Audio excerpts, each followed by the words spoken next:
રાજકોટ બાદ આણંદના પેટલાદમાં યોજાયેલા સમૂહ લગ્ન આવ્યા વિવાદમાં।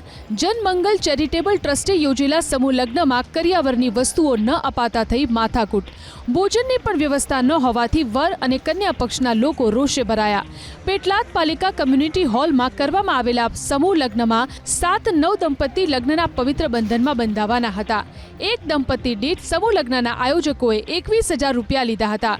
જો કે 21,000 રૂપિયા આપ્યા છતાં કરિયાવરની વસ્તુ ન અપાતા અને ભોજનની વ્યવસ્થા ન કરાતા વર અને કન્યા પક્ષના લોકો રોષે ભરાયા। સમૂહ લગ્નના નામે છેતરપિંડીનો આ જ વિવાદ પોલીસ સ્ટેશન સુધી પહોંચ્યો। ફરિયાદના આધારે પેટલાદ પોલીસે વિપુલ સોલંકી નામના સમૂહ લગ્નના આયોજકની અટકાયત કરી વધુ તપાસ હાથ ધરી છે। રાજકોટ બાદ આણંદના પેટલાદમાં યોજાયેલા સમૂહ લગ્ન આવ્યા વિવાદમાં। જનમંગલ ચેરિટેબલ ટ્રસ્ટે યોજેલા સમૂહ લગ્નમાં કરિયાવરની વસ્તુઓ ન અપાતા થઈ માથાકૂટ। ભોજનની પણ વ્યવસ્થા ન હોવાથી વર અને કન્યા પક્ષના લોકો રોષે ભરાયા। પેટલાદ પાલિકા કમ્યુનિટી હોલમાં કરવામાં આવેલા સમૂહ લગ્નમાં 7-9 દંપતી લગ્નના પવિત્ર બંધનમાં બંધાવાના હતા। એક દંપતી દીઠ સમૂહ લગ્નના આયોજકોએ 21,000 રૂપિયા લીધા હતા।